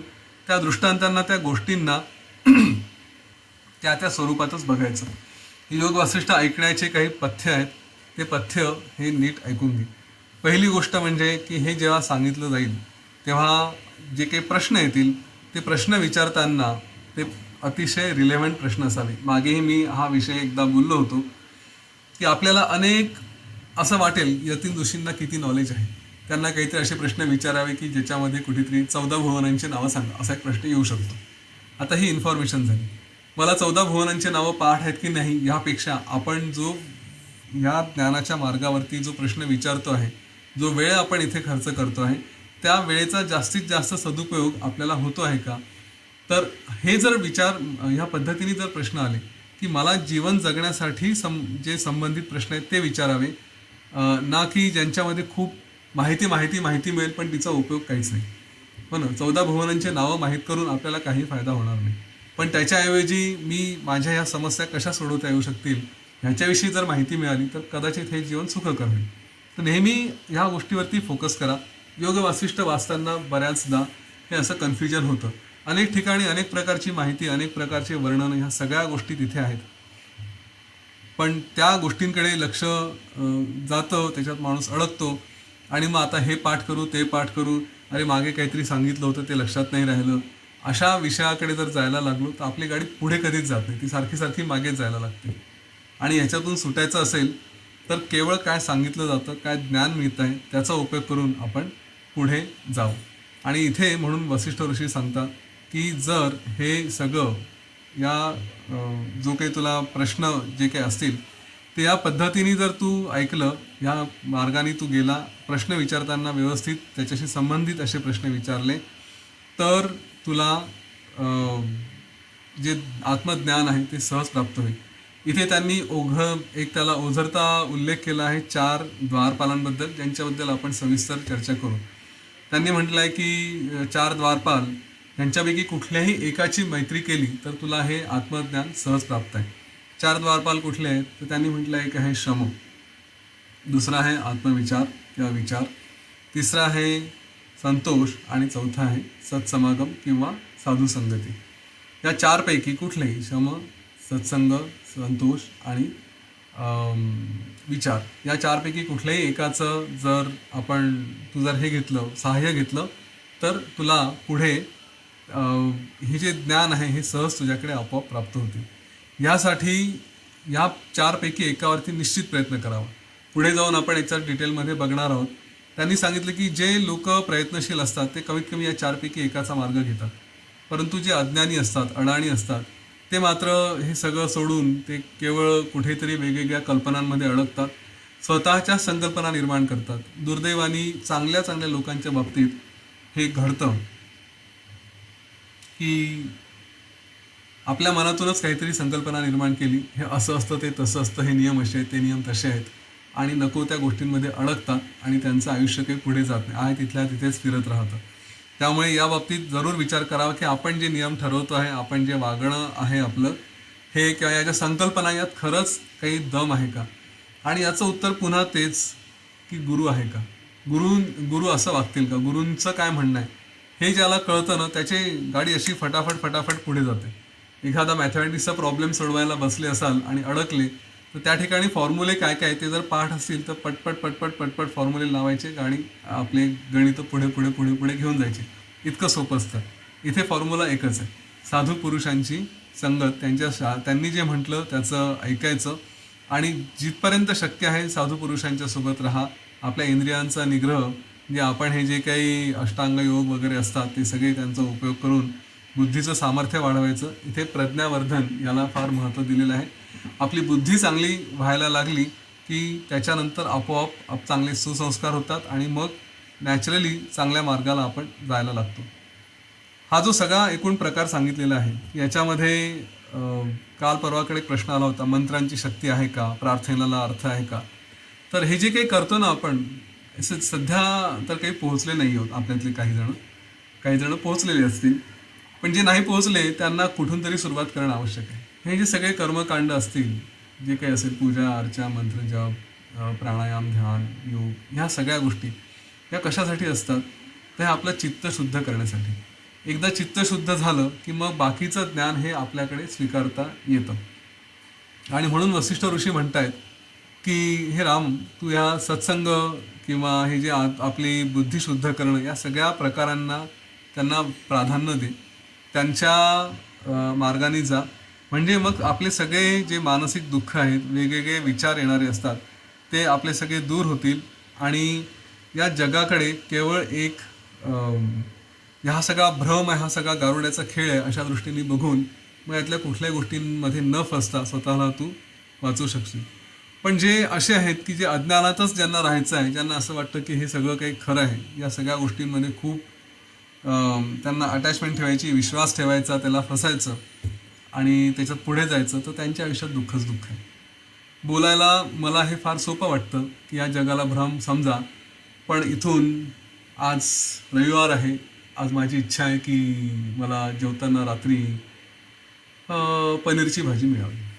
ओके, आणि मी इथे माझे प्रवचनं वगैरे करत राहील 8 ते 9, त्याच्या अगोदर 7:30 पासून तयारी, हे सगळं मी आनंदाने करेल, मला आनंद मिळतोय. आणि तिकडे माझ्या पत्नीवरती सगळं ओझं येऊन पडलेलं आहे. तिथून इथे येताना सांगितलं की तू पनीरची भाजी कर बरं, आज मला आवडते, रविवार आहे, जरा खाऊ आपण. हां, हे असं सांगणं आणि तो हुकूम सोडून देणं, इथे येऊन बसणं, आरामात बोलायचं, काय ऐकायचं असेल हे सगळं करायचं. आणि इथून परत गेलो, कार्यक्रम संपला, सेशन संपलं, जेवणाच्या टेबलवर बसलो की समोर कारल्याची भाजी आली. आता ही कारल्याची भाजी आल्यानंतर हे जे काही ज्ञान इथे सगळं पाजळलं, जे काही सांगितलं, हा सगळा भ्रम आहे, हे सगळं जग खोटं आहे, हे सगळं स्वप्न आहे. त्या कारल्याच्या भाजीला खरं समजायचं की खोटं समजायचं? खरं समजलं तर आरडाओरडा होईल, मला तर पनीरची भाजी हवी, तू हे काय मांडलं कारलं वगैरे, राईट. आणि खोटं समजता आलं तर इतकं सोपं आहे का खोटं समजणं? हा प्रश्न आपल्या मनात येतो. की म्हणतात मला बरेच जण की यतीनजी 1 तास तर ऐकताना फार छान वाटतं, पण बाहेर पडलो की सगळं पुन्हा जग असंच्या असंच दिसायला लागतं. याला स्वप्न कसं समजता येईल? तर ह्याला स्वप्न समजायला सुरुवात करा. ती जी भिंत आहे याला सत्य समजण्याची, त्याला स्वप्न समजण्याचे हातोडे मारायला सुरुवात करा, एक दिवस ही भिंत पडेल. तर असा प्रसंग आला तर ठीक आहे, कारल्याच्या भाजीला काय समजायचं, पनीरची भाजी समजायचं आणि खायचं. हा मोक्ष. हा ज्याला साधता येईल की जीवनात जे काही दिसतंय त्या सगळ्याला स्वप्न समजा किंवा आपल्याला जे समजायचं आहे ते समजून त्याच्यात आनंद मानू शकणं, हा मोक्ष. तर इथे वसिष्ठ ऋषी सांगतात की जे अज्ञानी लोक आहेत, जे याला सगळं सत्य समजतात, त्यांच्या आयुष्यात मात्र दुःखच दुःख आहे. आणि जे मुक्त असतात, जे जीवनमुक्त आहेत, जे ज्ञानी आहेत, त्यांचं जीवन म्हणजे एकदम आनंद यात्रा. त्यांना कुठल्याही गोष्टीचं काहीही संकट नाही, त्यांना कुठल्याही गोष्टीचं ताण नाही. ते त्यांच्या जीवनात असे वागतात की जसं काही सगळी पृथ्वी वसुधैव कुटुंबकम, कुठेही जा आपलं सगळं आहे, त्या आनंदाच्या भावनेतून ते राहत असतात. त्यांच्या जीवनात प्रत्येक क्षणातून, शरीरातून आणि प्रत्येक त्यांच्या वागण्यातून केवळ आनंद आणि आनंद, सुख आणि सुख आणि संतोष आणि संतोष एवढंच दिसत असतं. तर ही स्थिती कशामुळे प्राप्त होऊ शकते? वसिष्ठ म्हणतात की ही स्थिती केवळ आत्मदर्शन झाल्यामुळे, आत्मतत्वाचं दर्शन झाल्यामुळे प्राप्त होऊ शकते. म्हणून जोपर्यंत जीव आहे तोपर्यंत ह्या गोष्टींचा उपयोग करावा. या विषयावरती मागे एकदा मी म्हटलं होतं की कधी कधी हा प्रश्न येतो की योग वासिष्ठ हे किती दिवसात वाचायचं, बरं वाचून झाल्यानंतर काय? तर माझं तरी म्हणणं वैयक्तिक माझ्या बाबतीत असं आहे की जोपर्यंत जीवात जीव आहे तोपर्यंत हे वाचायचं. तुम्ही 4 दिवसात एकदा वाचलं तरी पुढे कंटिन्युअसली वाचायचंच आहे, कारण ते संस्कार पक्के होणे आवश्यक आहे. आणि त्याला महिनाभर लागत असेल तरी वाचा, 4 वर्ष लागत असतील तरी वाचत राहा. कारण श्वास आहे तोपर्यंत याचा अभ्यास करायचा आहे. या ग्रंथाचा अभ्यास किंवा अध्यात्मशास्त्राचा अभ्यास जो काही असेल तो करायचा. हा अभ्यास कसा करायचा याच्यावरती आपण नंतर बोलू. परंतु एक थोडक्यात सांगायचं झालं तर एक विषय कुठला तरी घ्या आणि त्याच्यावर कमीत कमी 2-3 वर्ष तरी घाला. योग वासिष्ठ घेतलं, 2-3 वर्ष योग वासिष्ठवरती द्या. भगवद्गीता घेतली, सातत्याने 2-3 वर्ष त्याच्यावर द्या. दुसरे कुठलेही विषय मध्ये येऊ देऊ नका. तर जेव्हा याचा सातत्याने अभ्यास केला जाईल, श्रवण मनन निधिध्यास, म्हणजे त्याचा अंमलबजावणी करून बघणं. अंमलबजावणी करायला आपल्याला प्रयत्न नाही करावा लागत, बाकीचे जग करतात. तुम्ही किती नॉलेज घेतलेलं आहे, आज जे ऐकलं प्रयत्नांबद्दल, ज्ञानाबद्दल, हे तुमचं ज्ञान किती पक्का आहे बाकीचे लोक व्यवस्थित टेस्ट करतात. तुम्ही सांगा शांत राहावं, शांत राहावं, इथून बाहेर पडले की आजूबाजूचे लोक अशा सिच्युएशन निर्माण करतील की तुमची शांती लगेच टेस्ट होते, तिथे परीक्षा घेतली जाते. त्यामुळे हे करत राहावं, हा प्रयत्न सोडू नये. याच्यात जर कधी असं झालं की आपलं माघार घ्यावी लागली किंवा असा प्रसंग आला की थोडं कठीण जात आहे, त्याने निराश होऊ नये, उत्साह ठेवावा, पुढे पुढे पुढे पुढे जात राहावं.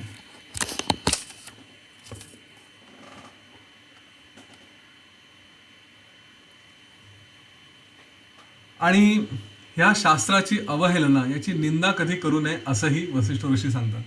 ते म्हणतात की मी माझ्या आयुष्यात जर कधी असा प्रसंग आला तर एक वेळ अतिशय ज्याला त्यांनी नीच श्रेणीचे लोक म्हटलेले आहेत त्या लोकांच्या वस्तीमध्ये हातात कटोरी घेऊन भीक मागणं पसंत करेन.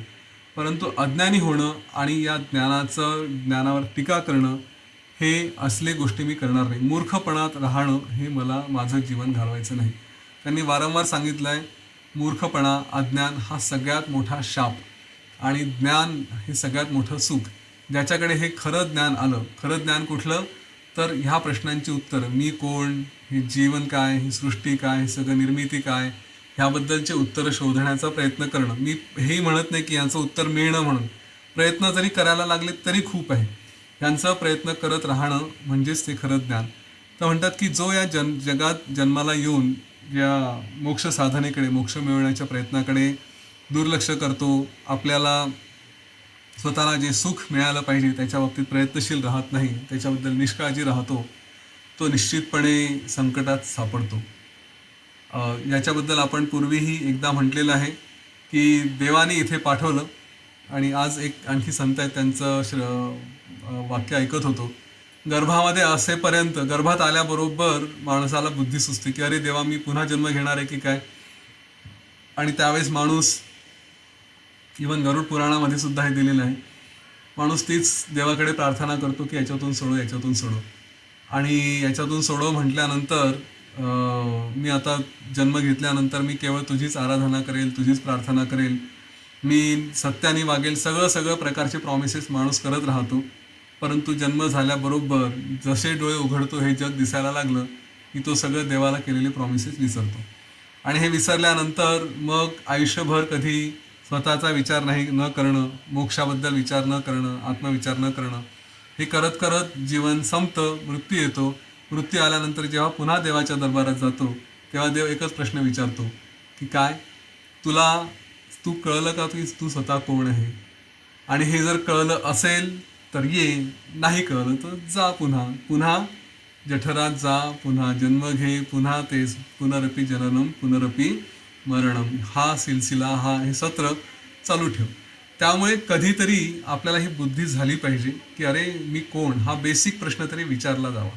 आणि याच्याबद्दल वसिष्ठ ऋषी सांगतायत की जे लोक अशा प्रकारे प्रयत्न करत नाहीत त्यांचं आयुष्य मात्र हे केवळ एक नरक, जिवंतपणीच नरक होऊन राहतं.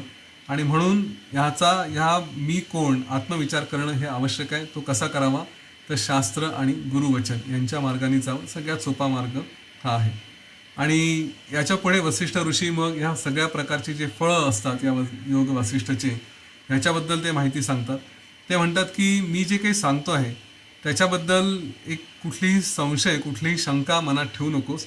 आणि जे कोणी याचं सतत वाचन करतील, जे ऐकतील, जे इतरांकडे बोलतील, त्यांच्या मनात नॅचरली सहजपणे विवेक जागरूक होतो. माझ्या दृष्टीने सगळ्यात मोठा गुण हा विवेक आहे. आपण जसं म्हटलं आहे साधन चतुष्टय की ज्याच्यावरती हे सगळं जीवन अवलंबून आहे, तर त्याच्यामध्ये विवेक पहिला आहे. ज्यांच्याकडे विवेक आला त्यांना बाकी मग वैराग्यही येतं, त्यांना षटसंपत्ती येते, त्यांना मुमुक्षत्व येतं, सगळं काही येतं. तर हा विवेक आणण्यासाठी त्यांनी इथे सांगितलं की या ग्रंथाचा अभ्यास केल्याबरोबर विवेक जागरूक होतो. आणि माझा अनुभवही असाच आहे की एकदा हे वाचायला लागलं तर काय योग्य काय अयोग्य ही बुद्धी थोडी तरी निदान जागरूक होते. असे मूर्खासारखे डिसिजन घेणं हे कमी होऊन जातं. मी म्हणत नाही की चुका होणार नाही, आयुष्यामध्ये होऊ शकतात, परंतु तो प्रवास आहे. असं एकदा ग्रंथ वाचला आणि लगेच मोक्ष मिळाला असं नाही, हा प्रवास आहे. कुठेतरी एक पाऊल पुढे टाकावं लागेल, कुठेतरी आपल्याला हळूहळू पुढे जावं लागेल. तर वसिष्ठ ऋषी सांगतात की सगळ्यात पहिला याचा जो फायदा आहे, हा ग्रंथ वाचल्यानंतर मनुष्याची वाणी सुसंस्कृत होते आणि सभास्थानी तो मान्य होतो. जे 4 लोकांमध्ये आपली प्रतिष्ठा या ग्रंथामुळे मिळायला लागते. याच्यामुळे माणूस चतुर होतो, हजरजबाबी होतो. सगळ्यात महत्त्वाची गोष्ट बुद्धी ही शार्प होते. का होते, कशी होते मला माहीत नाही. त्यांनी काय संस्कार होतात, आपल्या मनामध्ये काय काय व्हायला लागतं, आपला इंटेलिजन्स कसा वाढतो हे माहीत नाही, पण हे होतं, हे त्यांचं वचन आहे वसिष्ठ ऋषींचं. आणि त्याच्यामुळे या सगळ्या गोष्टी इथे दिसायला लागतात. ते म्हणतात की याच्यामुळे आपली प्रतिष्ठा वाढली, चांगल्या चांगल्या लोकांमध्ये, उच्च लोकांमध्ये आपला वावर व्हायला लागतो, त्यांच्यासोबत स्नेह जोडता येतो. आजूबाजूला जे काही घडतं आहे ते असं स्पष्ट दिसायला लागतं. आणि एक मात्र गोष्ट निश्चित आहे, जी मी वारंवार पूर्वी सांगितली आहे, इथे पुन्हा सांगतो, की तुम्ही न कोणालाही कितीही वेळा ऐका. म्हणजे यतीन जोशींचं प्रवचन ऐका, नाही तर आणखी कुठल्या गुरूंचं प्रवचन ऐका, कितीही वेळा ऐका, जोपर्यंत स्वतः हे वाचून अभ्यास करत नाही तोपर्यंत याचे फळं मिळणं हे कठीण आहे. आता हे का कठीण आहे, फळं काय असतील हे सगळे आपण उद्या बघू. असं का म्हटलं आहे हेही मी उद्या सांगतो. पण हा नियम आहे या शास्त्राचा की स्वतः अभ्यास करणं हे आवश्यक आहे. इतरांनी सांगितलं तेव्हा खूप छान छान वाटलं म्हणून आपली गाडी थांबवून दिली, त्याच्यानंतर पुढे गेलो नाही असं होणार नाही. यानी तात्पुरतं समाधान वाटेल. कोणालाही ऐका, तुम्ही किती सिद्ध पुरुषांना ऐका, स्वतः वाचन हे मस्ट आहे. स्वतःचा अभ्यास हा आवश्यक आहे. जे हा अभ्यास करतील त्यांनाच पुढे खरं त्याची प्रगती आहे. आता अभ्यास होईल की नाही, मी पुस्तक घेतलं आहे, वाचन होत नाही वगैरे वगैरे, या सगळ्या गोष्टी स्वाभाविक आहे. कंटाळा येतो, समजत नाही, ही सगळे कारणं येतात. मी परवाच मला वाटतं म्हटलं होतं की आपलं मनच एवढा चांगला वकील आहे आपल्याला चांगल्या गोष्टींपासून दूर नेण्यासाठी. ते इतके एक्सक्युजेस देतील, इतके कारणं देईल की ते पुस्तक तुम्ही हातातून सोडून द्या. ठीक आहे, हे होतं. परंतु प्रयत्न, म्हणूनच इथे म्हटलं आहे की पौरुष प्रयत्न. पुस्तक सोडायचं काम गुरु करतील का? जे आतापर्यंत सज्जन झालेले, संत झालेले आहेत, शंकराचार्य असतील, संत ज्ञानेश्वर असतील, त्यांनी पुस्तक ठेवून दिलं होतं का? समर्थ रामदासांनी पुस्तक ठेवलं का? नाही ठेवलं ना, मग मी पण ठेवणार नाही. बस मी कंटिन्यू करेन. ही भावना मनात ठेवायची आणि पुढे त्याच्यात जायचं. आता आज इथे थांबूया. याच्यावरती आपण पुढे आणखी चर्चा करू. अभ्यास का आहे, त्याचं नेमकं कसं स्वरूप असावं, हा अभ्यास कसा करावा याबद्दल आपण उद्या निश्चितपणे बोलू. आज पुढे जाण्यापूर्वी एक छोटंसं अपील आहे. हा जो प्रकल्प घेतलेला आहे योग वासिष्ठचा, माझ्या वैयक्तिक दृष्टीने मी माझ्या जीवनाचं सगळं काही जे काही होतं, इवन जॉब सोडला, तर तो सुद्धा या शास्त्राचा प्रचार व्हावा, या शास्त्राला जितकं पुढे नेता येईल तितकं पुढे न्यावं. आणि या शास्त्रातून जे जे काही अचीव करता येईल, त्याच्या मार्गातून जे या देशाला, या समाजाला त्यांच्यातलं शक्ती जागरण करणं, त्यांच्यातला पुरुषोत्तम जागवणं, म्हणजे साधा श्रीराम नाही, दयाशील म्हणून नाही, तो पुरुषार्थ असणारा असा श्रीराम, पराक्रमी श्रीराम हा जागवायचा, त्याच्यातून प्रचंड पराक्रम घडवायचे. ते आपले जे काही या समाजात जे कोणी असतील, आपले बांधव, या सगळ्यांना पुढे घेऊन जायचं, या उद्दिष्टाने हे सगळं केलं होतं. आता मला याच्यामध्ये मदत हवी. आणि मदत म्हणजे असं नाही की तुम्ही तुमचं सगळं कार्य सोडून इथे हे सगळं करावं, असं नाही. ते काय असेल मदत, ती थोडी अगदी छोटी छोटी स्वरूपाची असेल, परंतु प्रभू श्रीरामांना एकट्याला तो भारतापासून लंकेपर्यंतचा समुद्र बांधणं सहज शक्य होतं, मला शक्य नाही आहे. त्यांनी दाखवण्यासाठी का होईना पण आपल्यासोबत सगळी वानरसेना गोळा केली, त्यातली खारुताईसुद्धा होती. तर ना मी प्रभू श्रीराम आहे, मी त्याच्यातलाच एक वानर आहे असं समजा. आणि आपल्या सगळ्यांना मिळून हा गोल, हे उद्दिष्ट पुढे न्यायचं आहे. वसिष्ठ ऋषींनी म्हटलं की ते जोपर्यंत प्राणीमात्र आहे तोपर्यंत त्यांचं कार्य होत राहील. अनेक गुरु हे काम करतायत, तर हे अनेक गुरु हे स्वतः प्रभू श्रीराम आहे, त्यांची शक्ती आहे एकट्याची सगळं काही करण्याची. पण आपण सगळे मिळून एक वानरसेना बनवून हा सेतू जर उभारायला मदत करू शकलो आपल्या आपल्या परीने, तर त्याच्यासारखं चांगली गोष्ट नाही. आणि त्यासाठी आपल्याला ज्यांना ज्यांना जे जे काही करणं शक्य असेल त्यांनी मला संपर्क करावा. माझा मोबाईल नंबर बहुतेकांकडे असेलच, नाहीतर विद्याधरजींना संपर्क करा. आपण एक व्हॉट्सॲप ग्रुप बनवू व्हॉलंटियर्सचा आणि बघू आपल्याला काय काय करता शक्य, काय काय करणं शक्य आहे. ते जे गोल्स असतील, उद्दिष्ट असतील ते मोठेच असतील निश्चितपणे. आणि हे जे काही आपण सगळं आतापर्यंत प्रयत्नांचा विषय केला आहे, की प्रयत्न काय असतील, कसे असतील, हे सगळं जे समजून घेण्याचा प्रयत्न केला आहे, त्या प्रयत्नांचा उपयोग करून सुद्धा आपण आपले मोठे उद्दिष्ट साध्य करता येईल का हे बघूया. एक प्रयत्न तर करू. ज्यांना ज्यांना शक्य आहे त्यांनी त्यांनी जशी जशी शक्ती आहे त्याप्रमाणे व्हॉलंटिअरिंग करावं, हे एक विनम्र आव्हान आहे. आणि त्यासाठी तुम्ही मला किंवा कारंजकरांना संपर्क करा. आपण मग एक ग्रुप तयार करून पुढे याच्यावरती वेगळी चर्चा जरूर करूया. आज इथे थांबू. एक 5 मिनटं ध्यान करू आणि त्याच्यानंतर आज जे काही चर्चा केली त्याच्यावर आपण थोडं मंथन करू मनातल्या मनात आणि त्यानंतर मग प्रश्नोत्तरं घेऊया. सगळ्यांनी शांतपणे डोळे बंद करा. शांत स्वस्थ बसूया. सगळं लक्ष आपल्या श्वासावरती ठेवू.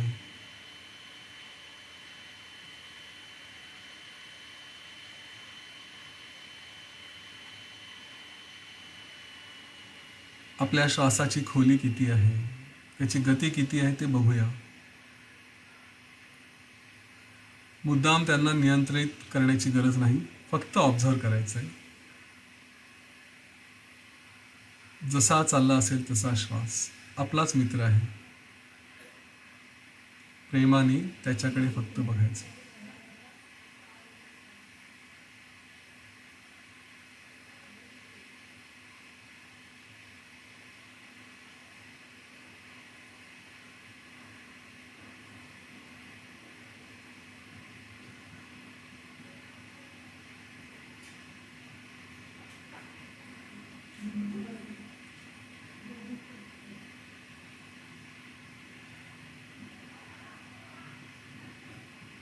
हळूहळू आपला श्वास स्थिर होतो आहे.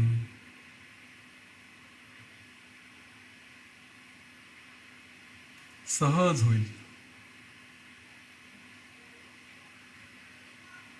खोल श्वास आणि संथ असा चालू आहे.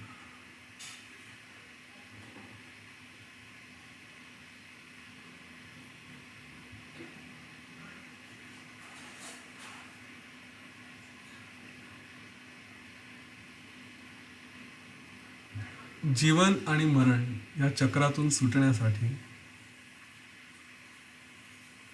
या आत्मज्ञानाचा अभ्यास हा आवश्यक आहे.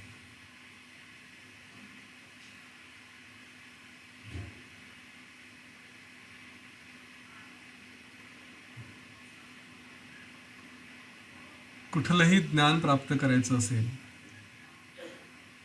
त्यासाठी योग्य अभ्यास लागतो. योग्य मार्गदर्शक लागतो.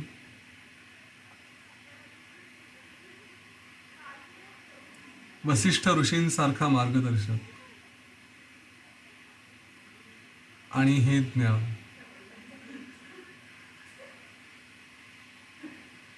हे आपल्याला आपलं जीवन मरणाच्या चक्रातून सुटण्याचं उद्दिष्ट साध्य करण्यासाठी समर्थ आहे.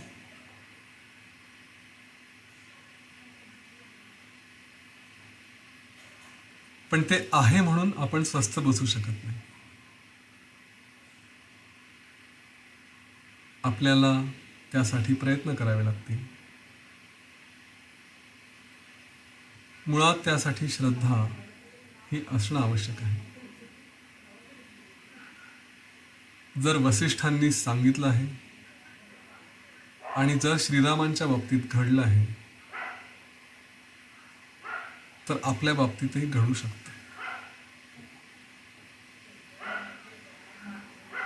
त्यामुळे विश्वास ठेवून नेटाने प्रयत्न करून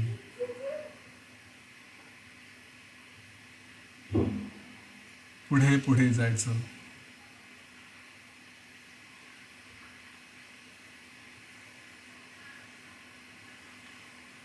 सत्संगती सोडायची नाही. आत्मविचार करत राहायचं. श्रवण मनन निधिध्यासन करत राहायचं.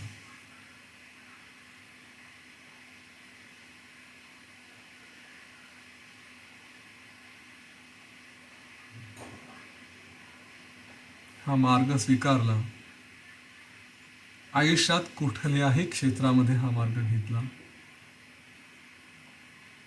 तरी आपलं उद्दिष्ट साध्य होतं. योग्य गुरु, योग्य शास्त्र, योग्य विचार, योग्य संगत हे असेल तर जे हवं ते प्राप्त होऊ शकतं. हे असतं, त्यासाठी आपल्याला फक्त प्रयत्न करावे लागतात.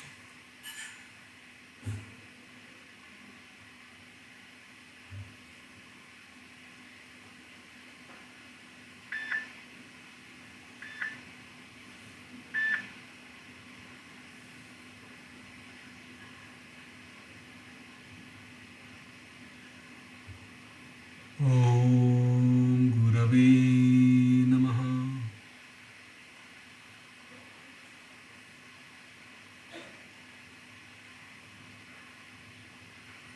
एक खोल दीर्घ श्वास घेऊया आणि सोडून दे. आपल्या स्वतःप्रती सजग होऊ, जागरूक होऊ आणि हळूहळू आपले डोळे उघडूया.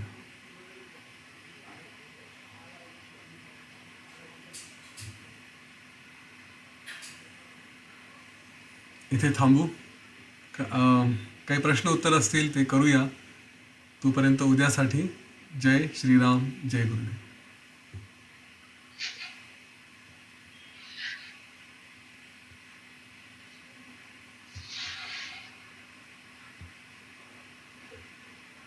काहीच प्रश्न नाही. मला प्रश्न आहेत का? कसं काही शांतच झाले. गीताताई माळी. जय गुरुदेव सर. जय गुरुदेव. मला विचारायचं होतं की म्हणजे आता जर तुम्ही म्हणला म्हणजे आपण पुढचं काहीतरी कार्य करायचं आहे किंवा व्हॉट्सअप ग्रुप वगैरे, तर त्यात लेडीज अलाउड आहेत? हो, सगळे अलाउड आहे. आणि सर दुसरी गोष्ट अशी विचारायची होती, आता म्हणजे योग वशिष्ठ वगैरे आम्हाला श्रीराम माहिती आहेत, रामायण माहिती आहे, म्हणजे भगवद्गीता माहिती आहे, पण आता ही जी माध्यमं आली त्यामुळं योग वशिष्ठ किंवा त्यावर चर्चा किंवा भक्ती कशी करावी हे सगळे विषय आहेत. पण असे बरेच लोक आहेत की ज्यांना म्हणजे याबद्दल पुसटशीही कल्पना नाही. ठीक आहे, देव आहे, मग तो विश्वास ठेवायचा की नाही तो ज्याचा त्याचा प्रश्न. आता मग तो माझे आई वडील, त्यांना कुठलंही माध्यम नव्हतं, म्हणजे भक्तीचं मनाने करेल तेवढीच ती भक्ती होती. मग असं कुठलंही माध्यम नव्हतं किंवा कशाबद्दल ही माहिती नव्हती. सर अशा लोकांचं आयुष्य काय असतं, म्हणजे आफ्टर आणि बिफोर असं? सनातन काळापासून माध्यम नव्हते, परंतु गुरु असायचे आणि ते सांगायचे काय करायचं काय नाही. त्याच्यामुळे हे ज्ञान हे प्रत्येकापर्यंत पोहोचलंय. त्या काळी तर गुरु स्वतः चालत अनेकांच्या ठिकाणी जायचे. आता समर्थ रामदास स्वामींचं जर उदाहरण घेतलं तर ते किती ठिकाणी स्वतःहून फिरलेले आहेत. हो ना, लोकांपर्यंत ते पोहोचतात. आणि असं होत नाही की ज्ञान मिळालंच नाही म्हणून, ते कधीतरी मिळतं. काही काही लोकांच्या बाबतीत हा कंटाळा येत नाही. प्रभू श्रीराम पुढे हा प्रश्न विचारतायत. जेव्हा योग वासिष्ठमध्ये आणखी सखोल चर्चा होते तेव्हा ते प्रश्न विचारतात. हाच प्रश्न त्यांनी विचारलाय की अशा अनेक लोक आहेत की ज्यांना या गोष्टीची जाणीवच नाही, त्यांना किंवा ते दुःखात दारिद्र्यात आहे आणि त्यांना हे सुख, त्यांना हे ज्ञान मिळत नाही. अशांचं काय? तर वसिष्ठ ऋषी तेच सांगतात की प्रयत्न तर करणं भाग आहे. आता बऱ्याच लोकांना हा प्रयत्न करायचं हेही माहिती नसतं. मग त्यांना आयुष्यात तेव्हा केव्हा कंटाळा येतो. एक जन्म, दुसरा जन्म, असे हजारो जन्म झाल्यानंतर कधीतरी कंटाळा येतो कारण ते इम्प्रेशन्स बिल्ड होत राहतात सारखे सारखे, आणि मग एक दिवस वाटतं की नाही हे सगळं कंटाळवाणं आहे. ती आपोआप ती भूमिका यायला लागते आणि त्यावेळेस मग ते ज्ञानाच्या शोधात लागतात. तर दोन्ही गोष्टी आहेत. एक तर गुरु स्वतः येऊन सांगतात, किंवा काही लोक हे कधीतरी कंटाळा येतो मग बघतात. काही काही लोक असेच राहतात, पण त्यांना एक दिवस हा कंटाळा येतो. बरं, आपलं दुसरी कर गोष्ट सर. हां, हा, सांगा. बोला सर. नाही, आपलं कर्तव्य आहे तेच. हा जो विषय आहे व्हॉलंटिअरिंगचा, तो हा यासाठीच आहे की आपलं कर्तव्य हे राहील की आपण, देवाने आपल्याला इतकं सक्षम बनवलं आहे, आपल्याकडे सगळे साधनं दिले, ज्ञान दिलं आपल्याला, हे ज्ञान काय म्हणतात त्याला, हे ज्ञान आपल्यापर्यंत पोहोचवलं. तर आपल्याकडनं एक अपेक्षा आहे की आपण हे थोडंसं वाटावं, लोकांपर्यंत पोहोचावं. तर ते करू आपण. दुसरी गोष्ट सर, म्हणजे आता आम्हीही, म्हणजे माझ्या आई वडिलांना काही यातलं ज्ञान नव्हतं. म्हणजे त्यांचं आयुष्य होतं, त्यांनी आमच्यावर संस्कार केले. संस्कार केले म्हणजे मोठ्यांशी कसं बोलावं किंवा कसं वागावं, हे सगळ्या गोष्टी झाल्या. पण अध्यात्म काय किंवा भक्ती कशी करावी याबद्दल कुणी, आणि एक म्हणजे माणसाचं हे असतं की तारुण्य हे असं असतं की कुठला देव, कुठलं काय, प्रयत्न आणि ती परमेश्वर, म्हणजे ही एक ऊब असते तेव्हा ती तारुण्याची. आणि अगदी 25शी 30शी 35शी पर्यंत मनुष्य धर्मच असेल तो, असं म्हणजे ज्याच्या कुळातून जे आले ते तसं असेल. पण माझ्या ह्याच्यात तरी आलेलं नव्हतं, म्हणून मी जनरल प्रश्न विचारते की देव नाही, भक्ती असं काही नसतं, आपण करेल ते सगळं असतं. पण ऐन 40शी नंतर किंवा 35शी नंतर जसे प्रॉब्लेम्स यायला लागतात, तसं तसं तसं मग तुम्ही कालचं जे सांगितलं त्याच्यावर मी फार विचार केला की लहानपणापासून संस्कार करा.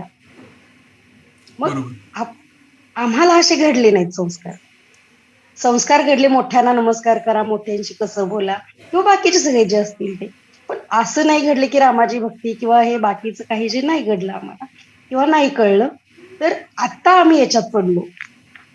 मग सर, हे म्हणजे परमेश्वराला तरी हे मान्य आहे का असं? अं, हे बघा, काल आपण नियतीबद्दल, दैवाबद्दल बोललो होतो, बरोबर हम्म. आहे. बरोबर. आणि हा प्रश्न आपण युजली स्वतःला विचारायला हवा. एक गोष्ट मी तुम्हाला, म्हणजे मला चुकीचा मेसेज द्यायचा नाही आहे, त्याच्याबद्दल मी आज स्पष्टपणे सांगितलं आहे. परंतु कधीतरी हा प्रश्न स्वतःला विचारावा की मी इथे का आलो, तिथे का आलो, याच घरात का जन्म घेतला, त्याच घरात का जन्म घेतला, भारतातच का घेतला मी, नायजेरियात का जन्म नाही घेतला, राईट, किंवा आणखी बाकी अशा देशांमध्ये, पाकिस्तानमध्ये का जन्म नाही घेतला. असे प्रश्न आपल्याला कधीतरी विचारता यायला हवे. की अफगाणिस्तानमध्ये का जन्म नाही घेतला, राईट. हे प्रश्न जेव्हा मनात येतील ना, तेव्हा काही काही सकारात्मक उत्तरं मिळायला लागतात. एखाद्यांच्या बाबतीत नाही झाले संस्कार, कारण आपणच ते कुठेतरी आपल्या पूर्व कर्मांमुळे किंवा काय असेल ते जीवन निवडलेलं आहे आणि त्याच्यामुळे नसेल झाले. पण याचा अर्थ गोष्ट संपली अशातला प्रकार नाही आहे. It's not the end of the life. आज मी पहिल्यांदाच म्हणून तुम्हाला म्हटलं सगळ्यांना, आपली पाठ थोपटून घ्या. का? कारण इथे आहात. योग बरोबर. वासिष्ठ कानावर पडणं हीच खूप मोठी गोष्ट आहे. म्हणजे शब्दच कानावर पडणं, या ग्रंथाबद्दलची माहिती वाचायला मिळणं, त्याचं कोणाचं प्रवचन ऐकणं वगैरे तर आणखी ॲडव्हान्स स्टेट आहे. परंतु त्याच्याबद्दल ऐकायला मिळणं ही सुद्धा खूप मोठी गोष्ट आहे. त्यामुळे तुम्ही, मला काय लहानपणी ऐकायला मिळालं नाही किंवा मला याच्याबद्दल ज्ञान मिळालं नाही, ह्याच्याबद्दल विचार करण्यापेक्षा आज तुम्ही इथे आहात याबद्दल स्वतःचं कौतुक करा. एकदा पाठ थोपटून समाधान झालं नसेल तर दुसऱ्यांदा जरूर थोपटा, कारण ही एक स्पेशल स्टेट आहे, ही काही असं सर्वसामान्यांना मिळत नाही. त्यामुळे स्वतःचं कौतुक जरूर करा. इथून पुढे आपल्याला चांगलं मिळणार आहे. आज आपण चांगल्या स्टेटला आलो आहोत. काहीतरी असेल, तुम्ही त्याच्यामुळेच आज इथपर्यंत पोहोचले आहात. आता अनेकांना मिळत नाही तर तेच कुठेतरी कर्म असतात, त्याच्यामुळे पोहोचत नाही. आणि ज्ञान हे दिसतं, पण त्याच्या बाबतीत जे प्रयत्न करायला पाहिजे ते प्रयत्नही करत नाही. ती सगळ्यांच्या ठिकाणी नियती, दैव वगैरे असा प्रकार जरी असला तरी एक माणसामध्ये आणि प्राण्यांमध्ये बेसिक फरक हा आहे की आपल्याला विवेक दिलेला आहे, आपल्याला बुद्धी दिलेली आहे, विचार करण्याची शक्ती दिलेली आहे. त्याच्यामुळे काय योग्य काय अयोग्य हे आपल्याला कळतं. अनेक लोक तेच करत नाही आणि ते एका ॲरोगन्समध्ये, एका अशा भावनेत जातात की मला काही होणार नाही. हे जे आम्ही म्हटलं ना, सगळ्यात मोठं आश्चर्य, की जगा सगळ्यांना काहीतरी होईल पण मला होणार नाही, ही जी भावना घेऊन चालतात त्यामुळे ते फसतात. तर त्यामुळे तुम्ही तसा विचार काढून टाका की मला पूर्वी काय मिळालं, आज इथे आहात याबद्दल स्वतःला धन्यवाद द्या. हे तुमचे प्रयत्न आहेत. भाग्य आहेच निश्चितपणे, पण तुमचे प्रयत्न पण आहेत. अनेकांना भाग्य होतं, संधी होती योग वासिष्ठला येण्याची, पण सगळेच जण आले नाहीत. तुम्ही आले, तुमच्या प्रयत्नांनी आले. दोन्ही गोष्टी तुमच्यासोबत आहे. ठीक आहे. मधुरा काळे काळे की कोण होतं? हा, माधुरी काळे. नमस्कार. नमस्कार. हा, मला काय विचारायचं होतं की आत्ताच्या पिढीला, म्हणजे आत्ताची जी आमची पुढची मुलं आहेत, त्यांचा ह्याच्यावरती विश्वास का नाही बसत? म्हणजे त्यांना आता आम्ही आमच्या घरी हे सगळं करतो, तर त्यांचा असं पटकन देव म्हणजे असं विश्वास नाही बसत. त्याच्यासाठी आम्ही काही प्रयत्न करायला पाहिजेत का? तुम्ही त्यांना म्हणा की लिमिटेड याच्यामध्ये ऐका. अगदी सकाळपासून रात्रीपर्यंत देवदेव करायची गरज नाही. आणि थोडा प्रॅक्टिकल अप्रोच सांगता आला पाहिजे. त्यांना म्हणा की थोडा वेळ द्या. आता त्यांची तयारी नसेल, ती पहिल्यांदा ना मन शुद्ध झालं पाहिजे. तारुण्यात मन शुद्ध नसतं, त्याच्यावरती सगळा पगडा बसलेला असतो. तर थोडं मन शुद्धी करण्यासाठी जे काही स्तोत्र असतील किंवा प्राणायाम ध्यान असतील, आजकाल तर सगळे ते उपलब्ध आहेत, तर ते करून घ्या. सिद्ध मार्गातून करा. त्यांना म्हणा तू, मी आता जसं आर्ट ऑफ लिव्हिंगचा टीचर आहे म्हणून सांगतो की श्री श्री रविशंकर यांना तू गुरु मानू नकोस. वेळ पडल्यास नको जाऊ त्यांच्या मागे, श्रद्धाही ठेवू नको. पण प्राणायाम ध्यान शिकवतात हे शरीरासाठी आवश्यक आहे ना, तर तेवढं तर कर. बाकी जाऊ दे, त्यांना नको बघू. त्यांनी सुद्धा आतून शुद्धी व्हायला लागली की हळूहळू हळूहळू ते सगळं ज्ञान यायला लागतं. ही पहिली गोष्ट. दुसरी गोष्ट, त्यांना जरा जगाची परिस्थिती दाखवा. या मुलांचं काय होतंय आजकाल, हे घराच्या बाहेरच पडत नाही. आणि पडले तर ते एका पाईपलाईन मधून गेल्यासारखे जातात. इथून बसले, कारमध्ये बसले किंवा टू व्हीलरमध्ये बसले आणि सरळ सरळ कुठेतरी मित्रांसोबत पार्टीला, मित्रांच्या घरी, क्लबमध्ये, कॉलेजमध्ये, एवढंच. ग्राउंडवरची रियालिटी, जगाची वस्तुस्थिती यांनी बघितलेली नसते. ती आवर्जून दाखवा. मी माझ्या मुलांना आवर्जून स्लम्समध्ये नेलेलं आहे. त्यांना झारखंडसारख्या आदिवासी भागांमध्ये पण नेलं आहे. आणि परिणाम होईल की नाही हा पुढचा प्रश्न, कारण मी वेगळा, माझे मुलं वेगळे, ते आणि मी एक नाही आहोत. पण ही गोष्ट जेव्हा लक्षात येते, आपण आपल्या मुलांवरती या बाबतीत संस्कार करतो की जगाची स्थिती बघा आणि एक थोडासा विचार करा. तुम्ही स्वतःला शहाणे समजता ना, जरूर स्वतःला शहाणे समजा आणि हा विचार करा की जगात ही परिस्थिती का आहे, हे लोक या स्थितीत का आहेत. आणि अनेकांच्या बाबतीत एक स्थिती आज होती, उद्या ती पूर्णपणे पालटलेली आहे. अफगाणिस्तानमध्ये खासदार असलेली व्यक्ती सगळं सोडून इथे भारतात आश्रयाला यावं लागलं. हे जेव्हा होतं, याचाच अर्थ असा आहे की जीवनामध्ये सगळ्या प्रकारच्या परिस्थिती येऊ शकतात. इतरांच्या बाबतीत आल्या आहेत, आपल्याही बाबतीत येऊ शकतात. या गोष्टीची जाणीव ठेवा आणि याच्यातून स्वतःला वाचवण्यासाठी तुम्हाला कुठला मार्ग चांगला वाटतोय तो बघा. त्यांना तुम्ही कुठलेही मार्ग दाखवा, त्याच्यापेक्षा अध्यात्माचा मार्गच हा सोपा आहे आणि हा सहज साध्य होणार आहे. हे जेव्हा जाणवेल तेव्हा ते याच्यावरती जायला सुरुवात होती. नाही तर त्यांना सांगा की ठीक आहे, आयुष्यात प्रसंग आल्यानंतर यावं लागेल. अनेक लोक आलेले आहेत या मार्गावरती. तुम्हाला जर असं वाटत असेल की तुम्ही 20व्या वर्षी न येता 40व्या वर्षी यायचं आहे, तर तुमचा चॉईस. अगोदर तयार असलेलं बरं. व्हॅक्सिन घेऊन ठेवा अध्यात्माचं, म्हणजे आयुष्यात पुढचे प्रॉब्लेम्स आले तर ते स्वतःला वाचवता येईल. एवढं करू शकता. तर एक बरोबर आहे, प्रबोधन बरोबर आहे, झालं तर फायदा होईल त्याचा. बरोबर आहे. म्हणजे आम्ही तेच म्हणतो की व्हॅक्सिन घ्या, म्हणजे तुम्हाला त्रास होणार नाही. पण ते त्यांना पटवायचं कसं, हा प्रश्न आहे. मी आता जग सांगेन दाखव, त्यांना. जग हा, दाखवा. हो हो, थँक्यू थँक्यू, छान. धन्यवाद.